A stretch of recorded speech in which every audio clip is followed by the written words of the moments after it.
بسم اللہ الرحمن الرحیم نحمدہ ونصلی علی رسول الکریم۔ آپ کے سوال کے جواب میں اگر میں آغاز کرنا چاہوں تو میں کہوں گا انا للہ و انا الیہ راجعون۔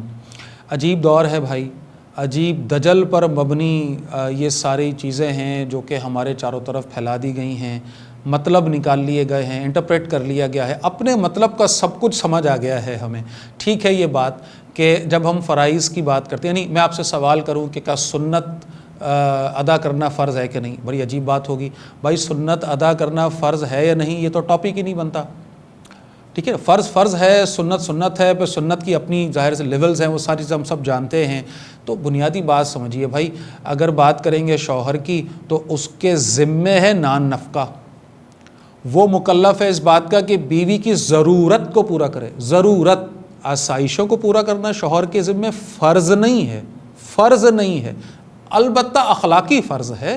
اس کے حصے کے یہ کاموں میں سے ایک کام ہے کہ وہ فیسیلیٹیٹ کرے، آسانی دے، اپنے گھر والوں کو سہولتیں دے، ان کو جتنی وہ جائز انداز میں دے سکتا ہے۔ بالکل اسی طرح ایک بیوی کے ذمے فرض تو ہے شوہر کی تابعداری، شوہر کی اطاعت۔ اب اگر کوئی یہ سوال کرے، ابھی آپ نے تو سوال کیا ساس سسر کا، میں اس سے ایک اسٹیپ آگے آ رہا ہوں کیونکہ وہ سوال تو پیچھے رہ گیا۔ اب اگلا سوال یہ آتا ہے کہ کیا شوہر کو روٹیاں پکا کر دینا فرض ہے؟ ارے بھائی سر پیٹنے کو دل کرتا ہے، یعنی شوہر کی تابعداری فرض ہے، شوہر کی اطاعت فرض ہے۔ اللہ کے نبی فرما رہے ہیں کہ جس بیوی سے، جس عورت سے اس کا شوہر خوش ہوگا، شوہر اس سے راضی ہوگا، وہ ہوگی جو جنت کی حقدار ہوگی۔ شوہر کو ناراض کرنے والی ہوگی، شوہر کی نافرمانی کرنے والی ہوگی تو جنت سے دور ہو جائے گی۔ یعنی انا للہ و انا الیہ راجعون۔ پھر کہہ رہا ہوں 100 مرتبہ کہوں گا کہ اب کوئی سوال کرنے والی بیوی یہ سوال کرے کہ شوہر کو روٹی پکا کے دوں کہ نہیں دوں، ارے بھائی اپنے اپنے حصے کا کام ہے جو انہوں نے کرنا ہے، ان ذمہ داریوں کی ڈسٹریبیوشن ہے جو ان کے درمیان ہوئی بھی ہے۔ ایک کے پاس یہ ذمہ داری ہے، ایک کے پاس یہ ذمہ داری ہے، اس ادارے کو آگے بڑھانا ہے، اس گھر کو پروان چڑھانا ہے، اس میں پلنے والے بچوں کو اللہ کا بندہ بنانا ہے، اس کے لیے اپنا اپنا کردار ادا کرنا ہے۔ اور اس میں یہ سوال کہاں سے آ گئے کہ یہ دینا اور وہ دینا اور یہ لینا اور وہ لینا؟ اگلی بات، کوئی عورت یہ سوال کیوں نہیں کرتی کہ اپنے ماں باپ کی خدمت فرض ہے کہ نہیں؟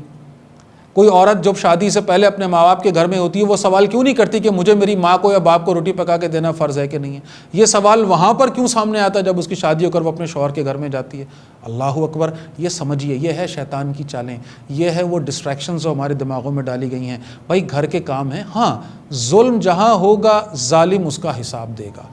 میں یہ نہیں کہوں گا کہ ہر گھر میں ایک ہی زاویے سے ظلم ہو رہا ہے، ہر جگہ مختلف انداز ہیں، مختلف معاملات ہیں، کہیں ظالم یہ ہیں، کہیں ظالم وہ ہیں۔ جو ظلم کر رہا ہے اللہ کے ہاں جواب دہ ہوگا۔ لیکن سوال یہ مسلمان گھر میں پیدا نہیں ہوتا جو سوال کیا گیا۔ میرے حصے میں ہے کہ میں اپنا کردار ادا کروں، اللہ کو راضی کروں، اور اللہ کو راضی کرنے کے لیے ایک عورت اپنے شوہر کے جتنا اس کو فیسیلیٹیٹ کر سکتی ہے، ظاہر ہے شوہر کی خدمت میں، شوہر کی تابعداری میں اس کے ماں باپ بھی شامل ہیں، اس کے گھر والے بھی شامل ہیں۔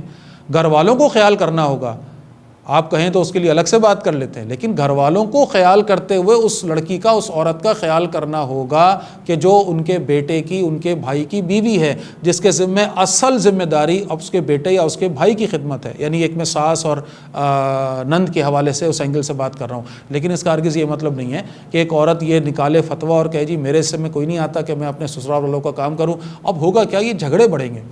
ان جھگڑوں کا نتیجہ کیا ہوگا؟ کوئی خیر تو برآمد نہیں ہوگی۔ اپنے اپنے حصے کے کام ہمیں کرنے ہوں گے، ایک دوسرے کے ساتھ ملنا ہوگا، اخلاقی اداروں میں رہنا ہوگا، گھر کے کام بانٹے جائیں، ترتیب بنا لی جائے، اپنے اپنے حصے کے کام کیے جائیں، جس کے حصے میں جو کام آئے تو انشاءاللہ سارے معاملات اچھے چلتے رہیں گے۔ یہ سوال ہی نہیں بنتا جناب کسی مسلمان گھر میں۔